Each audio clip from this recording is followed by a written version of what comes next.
Bueno, artistas constructores, una vez más, acercándonos a la física con la velocidad básica del viento. ¿Cuál es la velocidad básica del viento? Bueno, entonces tocaría hablar de la presión estática y la presión dinámica. Y que lo interesante es cómo se halla la fórmula de la estática dinámica, de la presión dinámica, siendo que vas a coger la mitad de la densidad y le vas a multiplicar por velocidad al cuadrado. Esa es la velocidad básica del viento. Bueno, para entonces llegar a pensar eso, presión dinámica, presión estática.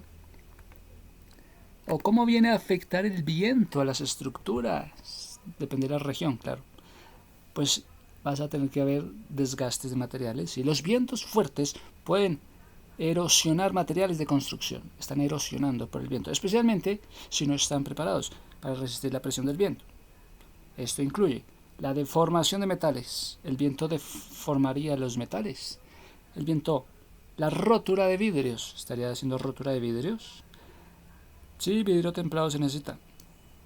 Estaría ayudando al deterioro de sellos y de ventanas. Pues mira lo que es el viento. Pues, ¿qué fórmula se utiliza para calcular estas presiones? Además de la presión ejercida por objetos sólidos, otros tipos de presiones incluyen las presiones de fluidos. Presión negativa, presión de líquidos, presión de vapor. Presión negativa, presión de líquidos, presión de vapor. La presión se puede calcular como presión igual a que F, fuerza, y área. Fuerza por área. Fuerza por área. La presión es, ¿cómo está esa presión? Fuerza por área. ¿Cómo está esa presión? Fuerza por área.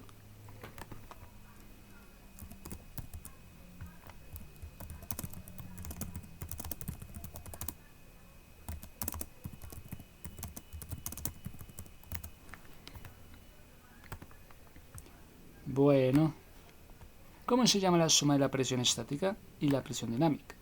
La presión total es la suma de la presión estática y la presión dinámica. Es la presión total.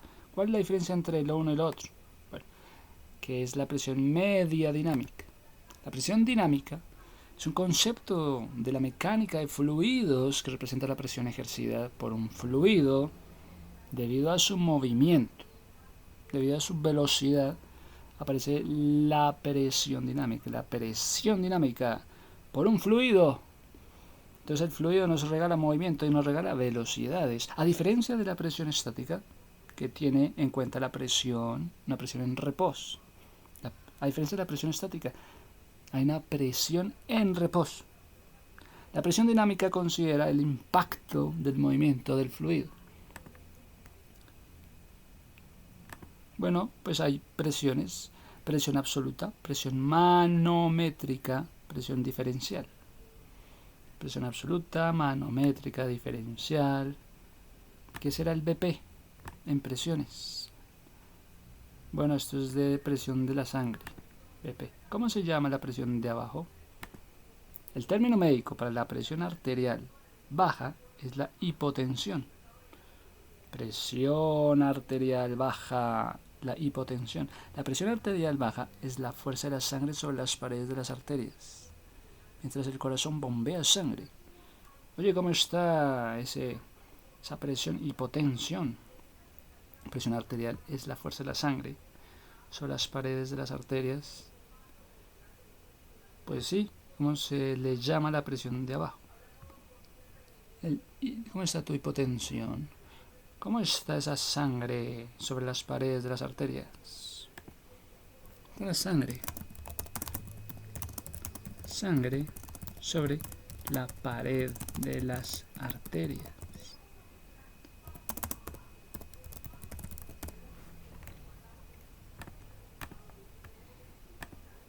Fórmula de tensión dinámica. Hay una tensión dinámica, sí. Esto se basa en la segunda ley de Newton, entonces tienes que leer las leyes de Newton, que establece la fuerza neta que actúa sobre un objeto. La fuerza neta sobre un objeto es igual a, esa fuerza que actúa sobre el objeto es igual a masa multiplicada por aceleración. Masa, ¿cómo está? Masa por aceleración. ¿Cómo está esa fuerza neta que actúa sobre el objeto? Cuando la ves, sientes esa fuerza neta que actúa sobre aquel objeto.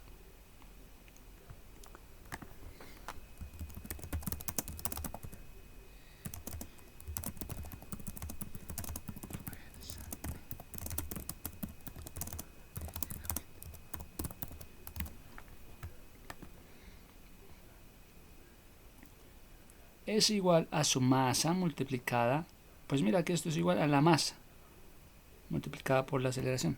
Masa multiplicada masa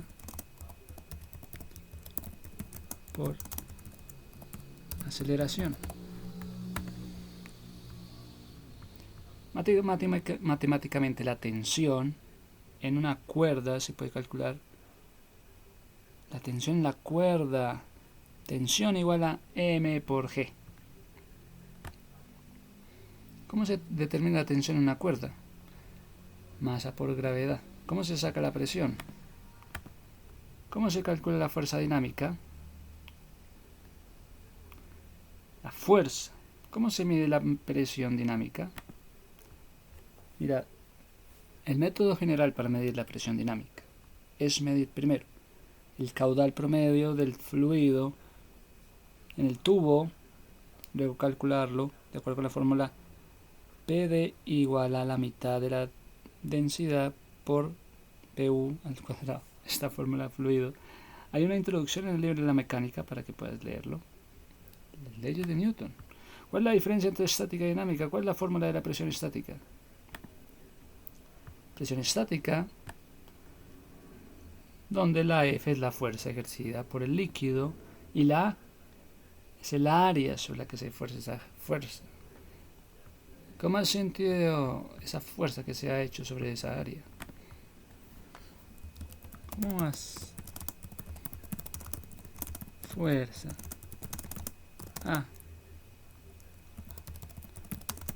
Esa área. Bueno. Definiciones y fórmulas de presión estática. Bueno, con esto entonces, ¿qué más podemos ver? Pues estábamos viendo las velocidades sobre una base, la presión dinámica, hablando de las leyes de Newton, la fórmula de la estática. Vamos a aplicar ahora coeficientes de presión, entonces todo lo de la presión estática y la presión dinámica. Factores de exposición a la luz, forma de módulos y efectos de borde.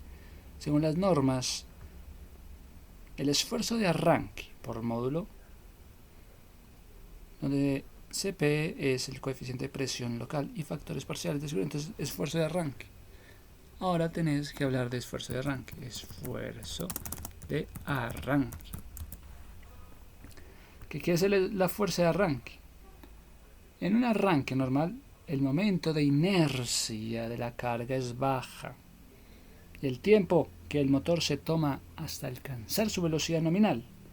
Velocidad nominal es corto, es un tiempo corto. Todo esto tiene que ver con un motor que está activo. ¿Por qué? Porque hay una fuerza de arranque, porque la fuerza de arranque es la fuerza máxima ascendente que ejerce, digamos, el cucharón de una cargadora de ruedas para desalojar y desprender una pila de material. ¿Qué es la fuerza de arranque en una cargadora de ruedas? Una cargadora de ruedas. Interesante.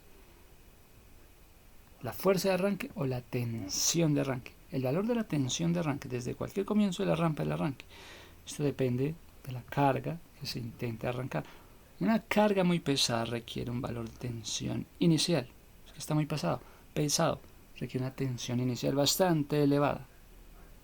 Mientras que en una carga liviana no será necesaria esa carga. Motores, métodos de arranque. Entonces, interesante. ¿Qué es una resistencia al arranque? ¿Qué es la intensidad del arranque? ¿Cómo funciona el arranque? Pues el motor de arranque, digamos, funciona como un receptor. Un motor de arranque. Entonces, ¿qué es un receptor? Y por eso los motores entran a funcionar. ¿Cuándo íbamos a hablar nosotros de un motor?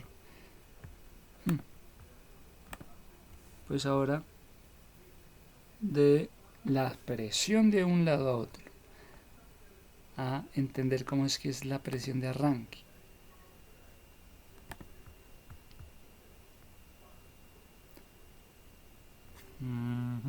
Entonces, cómo funciona el motor.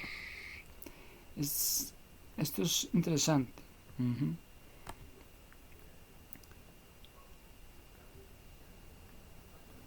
Rampa de arranque, tensión inicial.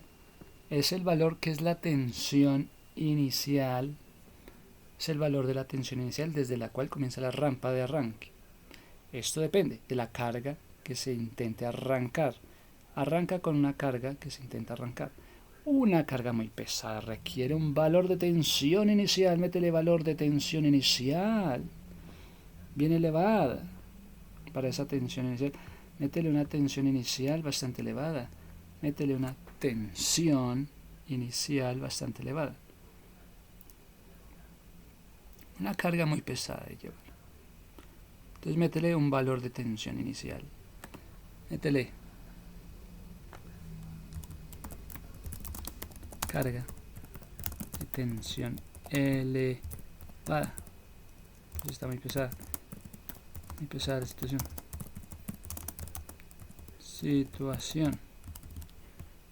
Bueno, es bastante elevada.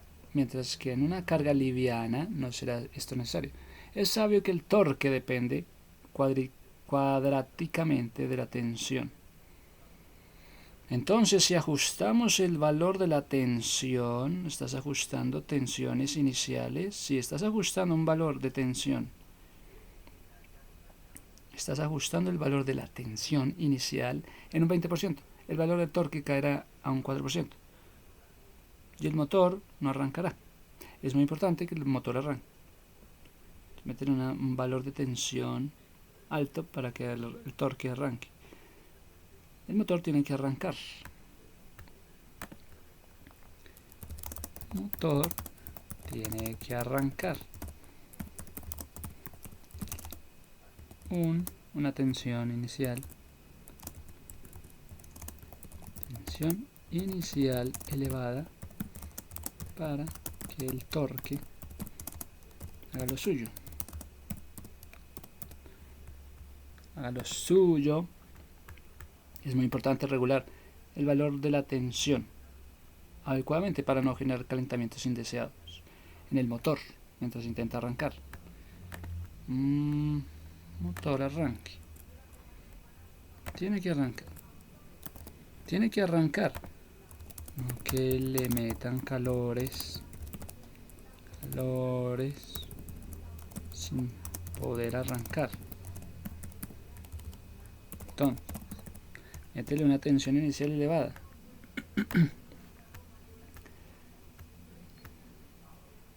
Entonces tenemos una tensión final es el valor de la tensión final en el cual finaliza la rampa de parada. Llévame esta tensión hasta la rampa de parada y se corta la alimentación al motor. Corriente nominal.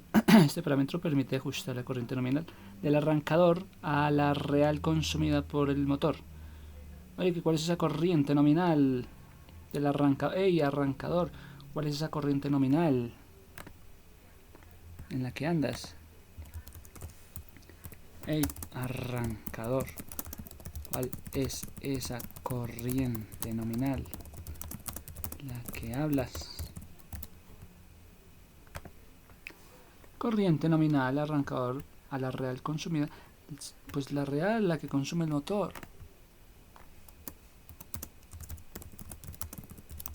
Que consume el motor. Este parámetro va a afectar a otros relacionados con la corriente, como por ejemplo el valor de disparo del relé de sobrecarga. La corriente límite para el arranque, una corriente límite para el arranque, es la corriente límite para que empiece el arranque y la corriente, el rotor bloqueado. Oye, ¿cuál es la corriente límite para que arranque? ¿Cuál es la corriente que necesitas?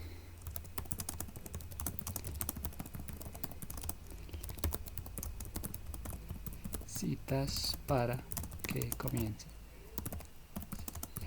arranque. Pues corriente límite para el arranque y la corriente del rotor bloqueado. Rotor bloqueado. Pues pensar en el rotor bloqueado.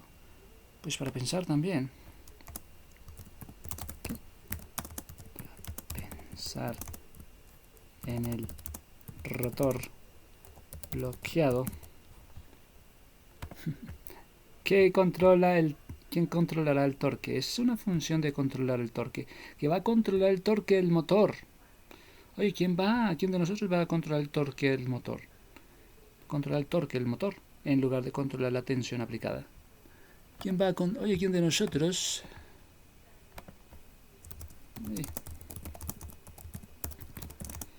controlará el torque del motor?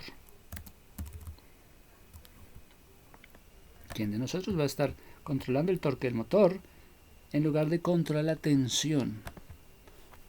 En lugar de controlar la tensión aplicada. Es especialmente útil para detener bombas, evitando el golpe del ariete. Claro, es que queremos detener bombas, evitando el golpe del ariete. Claro, queremos detener bombas. O el golpe del ariete.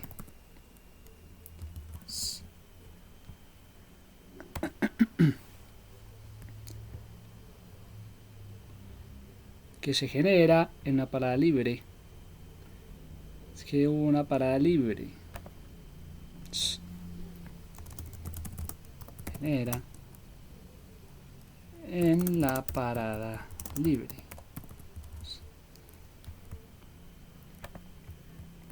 También, aunque en menor medida, en una parada suave controlada por tensiones. Una parada suave está controlada por tensiones. En cambio, una parada suave sí está controlada por tensiones.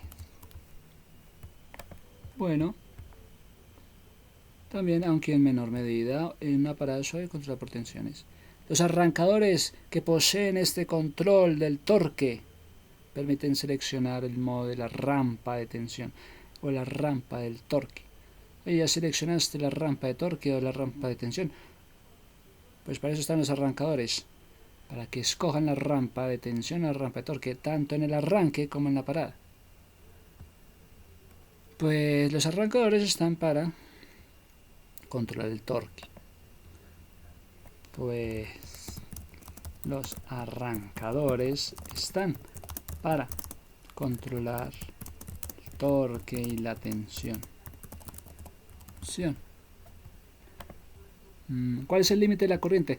Este parámetro se utiliza en aplicaciones que la corriente de arranque no debe superar un valor preestablecido. Superar valores establecidos, o también en arranques pesados en los que se hace muy difícil obtener un buen resultado, controlando únicamente la tensión inicial y controla la tensión inicial y el tiempo de arranque. Hazme el favor y controles el tiempo inicial.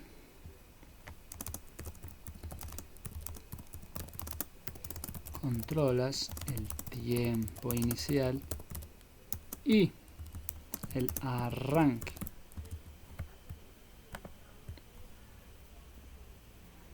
Se inicia normalmente incremento en la tensión y en la corriente. El arranque va con la tensión y la corriente. Pero cuando la corriente alcanza el valor límite,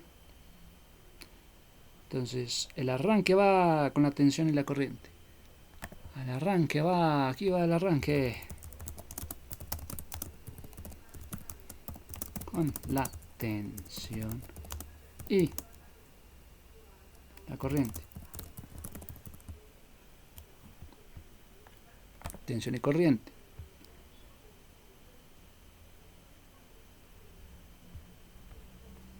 Pero cuando la corriente alcanza, mucha corriente alcanza el valor de la tensión deja de incrementarse por un tiempo hasta que la corriente se reduzca, y de este modo continúa la rampa de tensión sin sobrepasar el límite de corriente.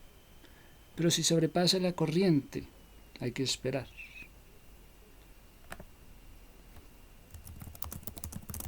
Sobrepasa la corriente, entonces hay que esperar.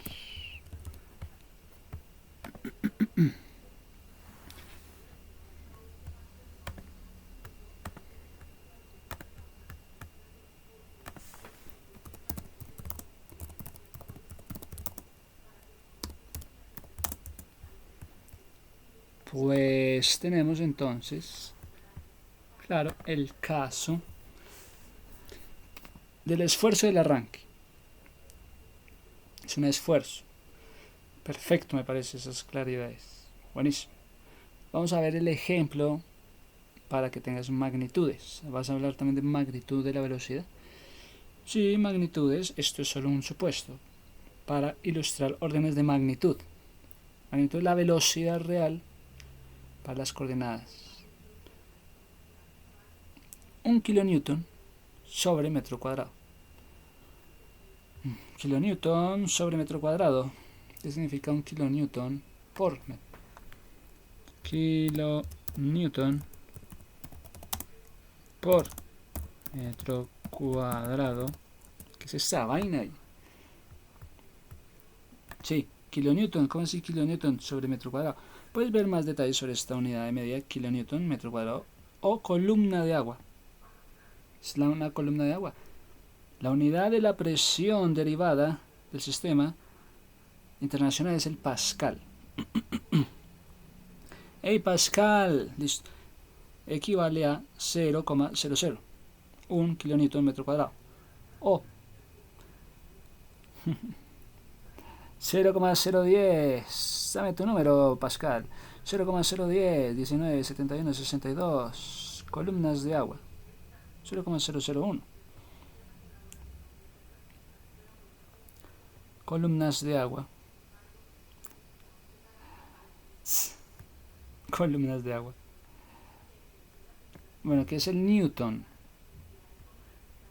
Porque va a ser un newton equivale a 1 kilogramo por metro cuadrado. Entonces que el newton, newton, se define como 1 kilogramo por metro cuadrado o segundos cuadrados. Es que es una unidad derivada del nombre propio definida en funciones de las unidades. Newton es la fuerza necesaria para acelerar 1 kilogramo. Este pesa 1 kilogramo. Traigan a Newton. 1 kilogramo de masa a razón de 1 metro por segundo, y entonces el tiempo que se demora, 1 segundo al cuadrado, en la dirección de la fuerza.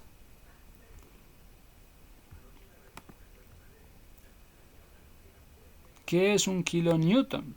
Kilonewton dijiste, kilonewton equivale a 102 kgf o unos 100 kilogramos de carga bajo la gravedad terrestre. ¿Sí? 1 kilonewton, 102 kg por 9.81 metros sobre segundo al cuadrado. Así, por ejemplo, una plataforma que indique que tiene una capacidad nominal de capacidad nominal de 321 kilonewtons, pues soportará con seguridad una carga de 32.100 kilogramos. ¿Qué es un kilonewton por metro? Kilonewton por metro se define kN, es 1000 newton, divididos por metro. 1000 newtons, estás dividido por un metro, equivale a una fuerza de 1000 newtons distribuidas, 1000 newton en un metro. En un metro vas a ver 1000 newton. Una carga distribuida de 1 kilonewton sobre un metro equivale a 1000 newtons en un metro.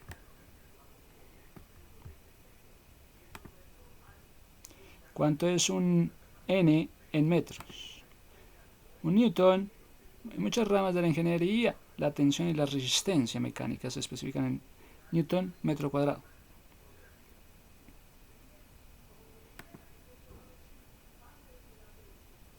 ¿Cuánto es un metro en kilogramos? Bueno, ¿Cuánto es un kilonewton en kilogramos?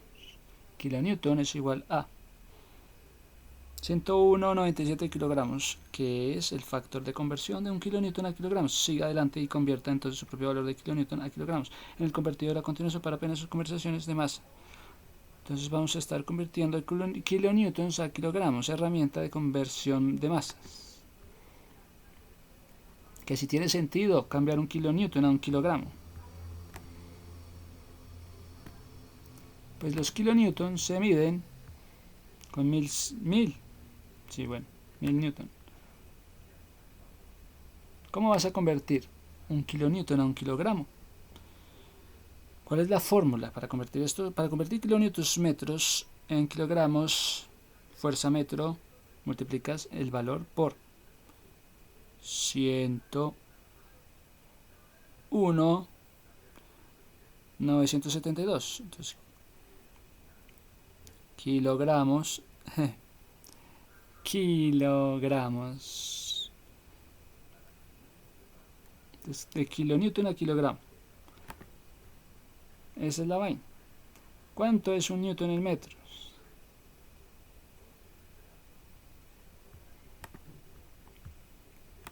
Que sí, que el chiste es ese. ¿Cuál es la fórmula para convertir un kilonewton en kilogramos? Para convertir un kilonewton en metros a kilogramos en fuerza a metro, multipliques el valor 101,97. La fórmula es kilonewton por metro por 101,97. 101,97. No es rey. No es rey. 101. Bueno, es precisa la herramienta de la conversión. Sí, es nuestro conversor de kilonewton metro a kilogramo fuerza. Metro, fuerza. Proporciona resultados muy precisos mediante el uso de factores de conversión. Puedo utilizar el convertidor. Por supuesto, el convertidor está diseñado para ti para manejar valores pequeños y grandes de manera eficiente. Cualquiera sabía que tenías que cambiar un kilonewton a un kilogramo. Kilo de newton, centímetro, newton, milímetro. Convertidor de newton, centímetro. Kilonewton, metro. Kilonewton, centímetro, harina, metro. Convertidor de centímetro, newton, a convertidor de newton, centímetro a kilogramo, fuerza, metro. Convertidor de newton, centímetro a kilogramo, fuerza, centímetro. Convertidor de centímetro, newton a milímetro. Convertidor de newton, centímetro a gramo. Convertidor de centímetro, newton a convertidor de centímetro, newton a milímetro, gramo. Convertidor de newton, centímetro a onzas. Convertidor de centímetro, newton a pulgadas. Convertidor de newton, centímetro a libras. Convertidor de newton, centímetro a libra, fuerza, pulgada. Pues acá están todos los convertidores.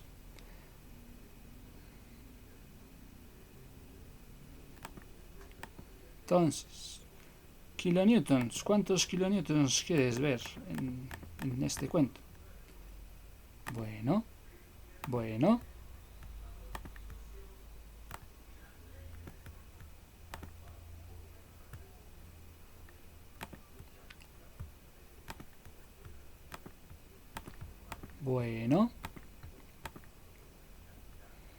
Entonces ya tenemos el temita, que es un esfuerzo de arranque para una presión y unos factores de seguridad. Que hay un ejemplo, una velocidad básica, velocidad a metros sobre segundo. Esto es solo un supuesto, un conservador para ilustrar órdenes de magnitudes. Sí. Kilonewton sobre metro cuadrado. Un uplift teórico sobre el panel. Coeficiente. Caso conservador bordes. Kilonewton sobre metro cuadrado por 2. Esto es 2 kilonewton por panel. ¿Cuánto es 2 kilonewton? ¿Cuánto pesa entonces esa vaina del panel? 2 kilonewton.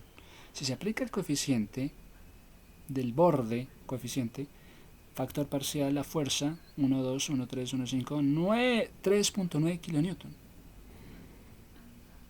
3.9 kilonewton dijiste. 3.9.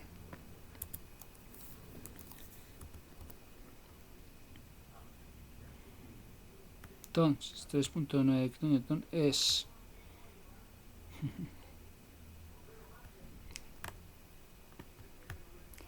Entonces, pasamos de 3.9 kilonewton a kilogramos. ¿Y cuánto es esta transformación del panel? Resulta siendo 0,1234 ceros. 397,690 kilogramos. O sea,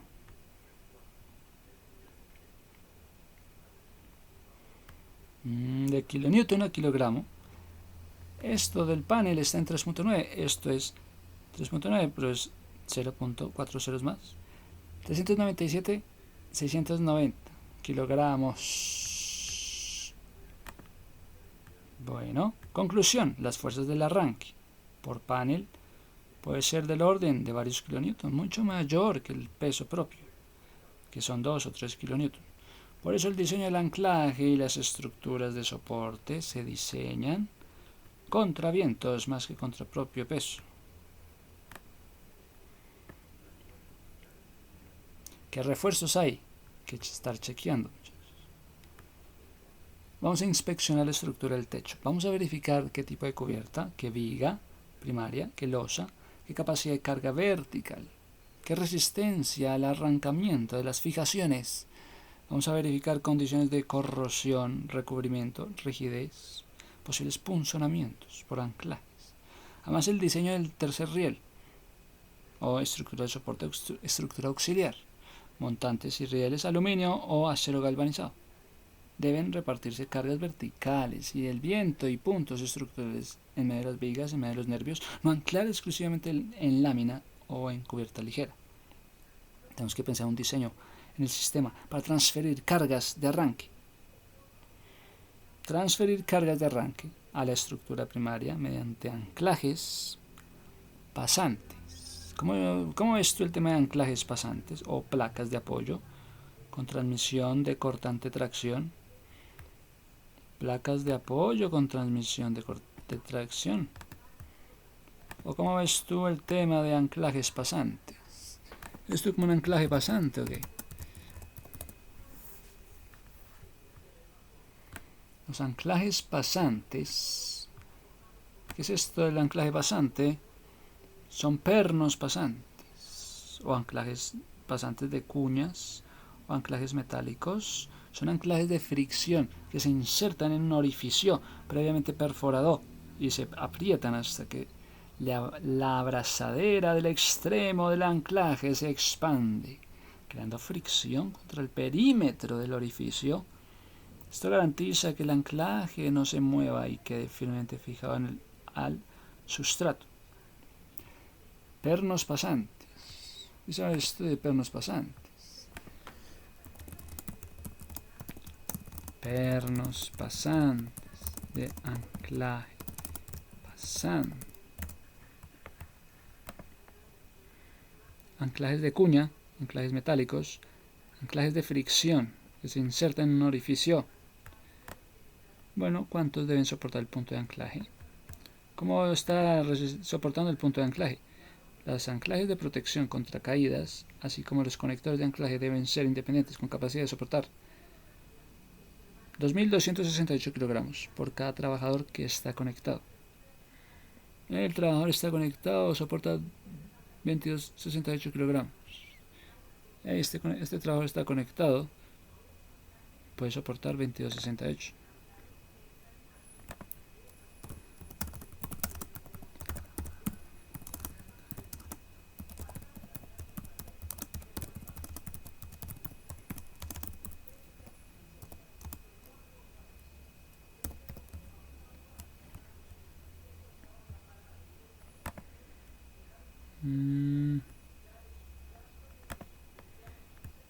Por cada trabajador que está conectado.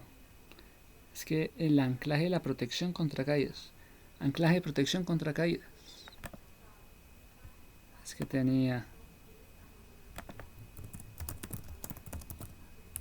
el anclaje contra caídas. ¿Cuántos kilogramos soporta un perno? ¡Ey, perno, cariperno! Aguantas cargas de hasta 80 kilogramos. 80 kilogramos. ¡Ey, cariperno! Soportas cargas de hasta 80 kilogramos. 80 kilogramos.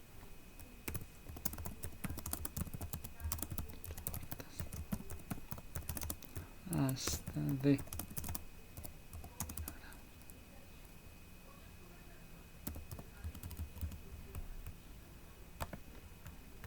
en hormigón.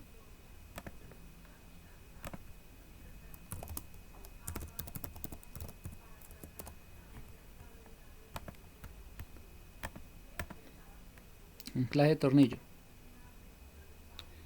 Bueno, pues ahí está entonces los diseños de los rieles. ¿Cuál es la diferencia entre aluminio y acero galvanizado? ¿Qué tiene de bueno que un riel sea de aluminio o sea de acero galvanizado? Debe repartir cargas verticales y del viento a puntos estructurales en vigas y en nervios, no anclar exclusivamente en lámina o cubierta ligera. Y si es acero galvanizado, los rieles de acero galvanizado, pues que si los rieles son acero galvanizado,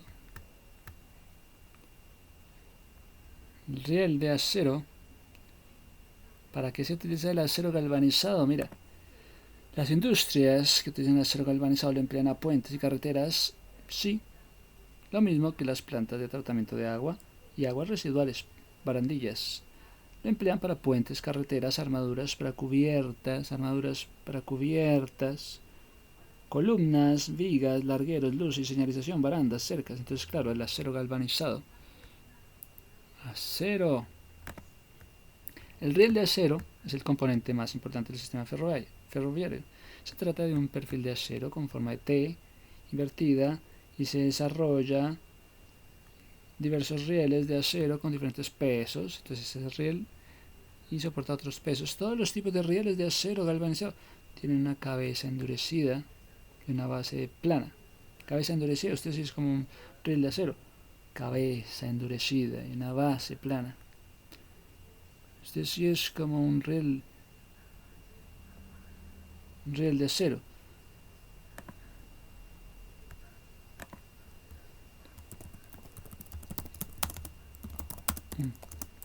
Riel de acero. Cabeza endurecida y plano.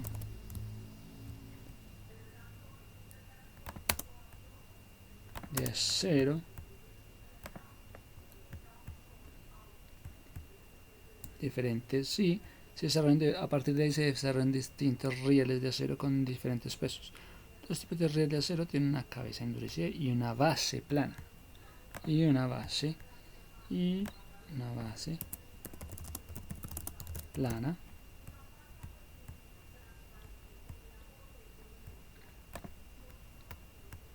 El riel de acero, dijiste, sí, ¿qué es mejor, el acero o el galvanizado? El acero galvanizado ofrece una excelente protección. Sí, me dicen galvanizado. Ofrece una excelente protección contra la intemperie a un precio competitivo. Elige el acero correcto, garantizará el mejor desempeño, mayor vida útil para tu proyecto. Acero al carbón y galvanizado. Precio competitivo.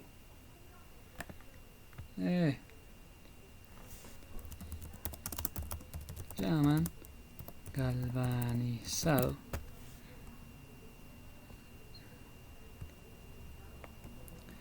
Un riel de acero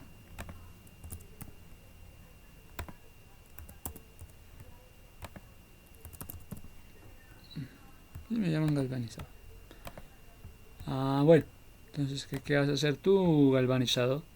El acero galvanizado, no tanto carbón, no gusta el carbón. Es un acero recubierto con una capa de zinc para protegerlo contra la corrosión. Sí, me he protegido con el zinc. Contra la corrosión y el desgaste ambiental. Sí, me he protegido con el zinc. Sí, me he protegido con el zinc para tema de la corrosión. No me gusta. gusta el carbón. Bueno.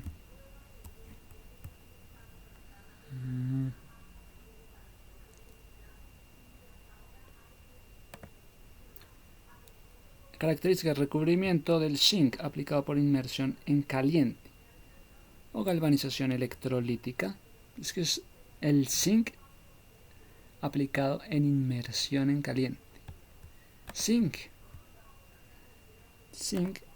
aplicación, zinc, aplicación inmersa en caliente.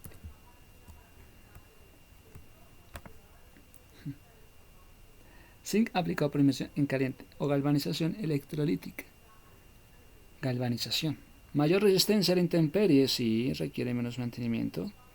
El acero del carbón, protección contra corrosión, necesidad de pintura sin necesidad. A mí no me echen pintura. Costo accesible a las comparaciones, mayor vida útil en ambientes agresivos. A mí no me echen pintura. No me echen pintura. Pintura blanca. Color del zinc. Zinc. Caliente en el acero para ser galvanizado.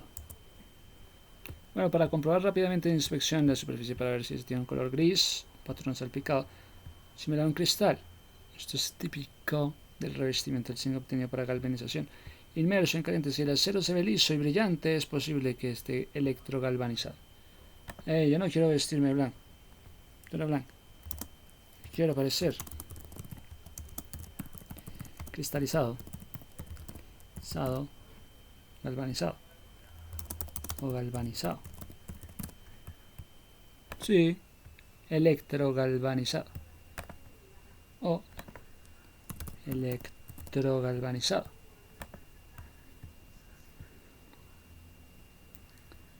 Entonces, ¿de qué color es galvanizado por inmersión en caliente? Tin, oscuro, gris, gris claro, todo esto. Galvanizado, la protección es igual y a menudo mejor con recubrimientos grises oscuros. Cuando los aceros con bordes revestidos y calmados con aluminio se galvanizan por inmersión en caliente, se forman capas compactas de aleaciones en zinc. Es que tiene una aleación en la capa de zinc hierro que quedan recubiertos de zinc, el cual tiene un ligero brillo metálico gris azulado. Es que es una aleación del zinc con aleación del zinc con hierro que lo hace ver azulado, gris azulado, gris azulado.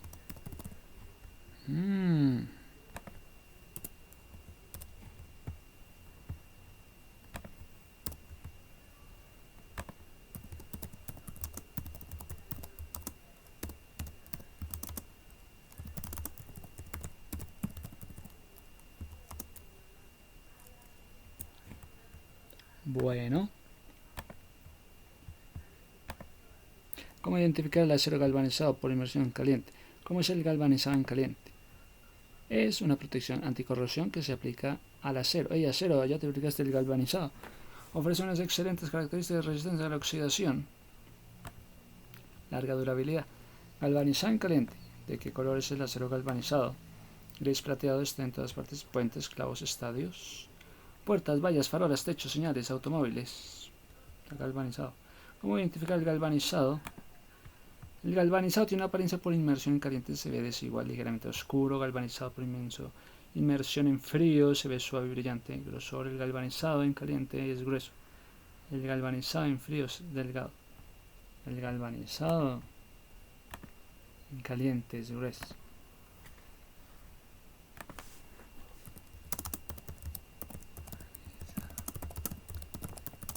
Es grueso. En frío es delgado. Acero.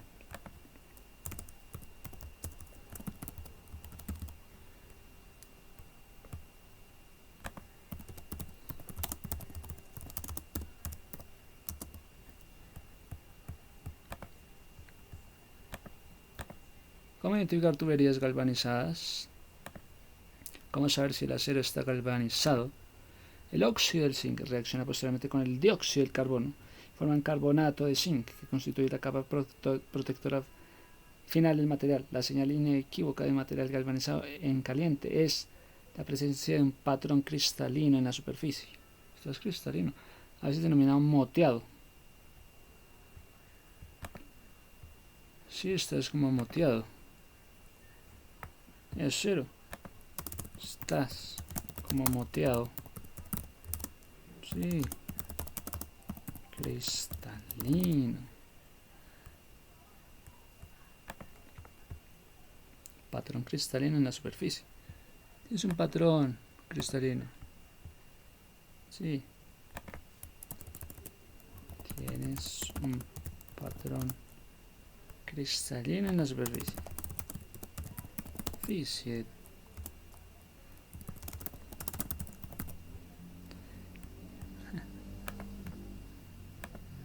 Cambia el color de acero galvanizado al calentarse. ¿Cuál es la diferencia entre galvanizado y galvanizado caliente? Por inmersión en caliente consiste en sumergir el acero en zinc fundido, mientras que el acero galvanizado se recubre en una capa protectora de zinc mediante electrodeposición. La principal diferencia radica en el método de aplicación del recubrimiento por inmersión en caliente. Ofrece una capa más resistente y gruesa, especialmente eficaz en entornos abrasivos. Acero galvanizado en caliente. ¿Cuál es la norma para el galvanizado en caliente? ¿Es bueno galvanizado en inmersión en caliente? Plasma 1, 2, 3. Es normal se aplica el galvanizado por inmersión en caliente de estructuras de acero, como canales strut, tubos rígidos y piezas grandes utilizados en la construcción. Canales, tubos, regulan los requisitos de recubrimiento para grandes piezas estructurales. Strut.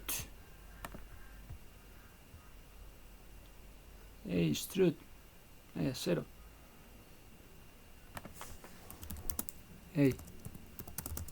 Strut. Tubo.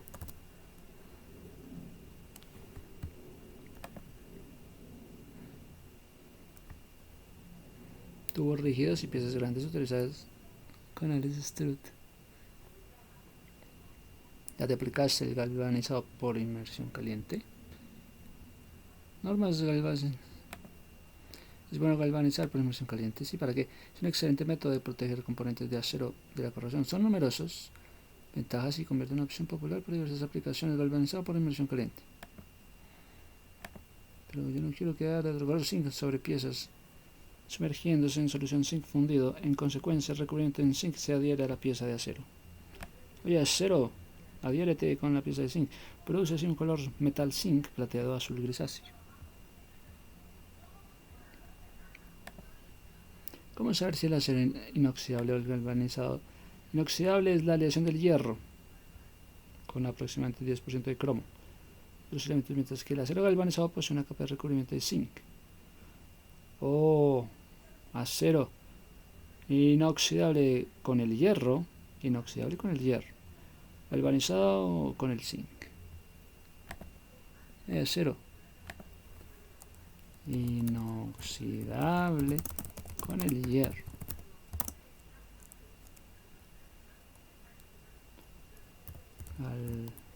Galvanizado con el zinc.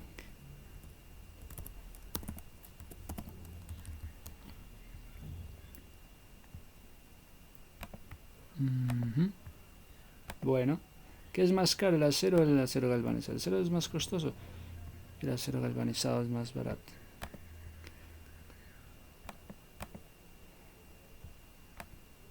Bueno, está ahí, está bien el acero galvanizado.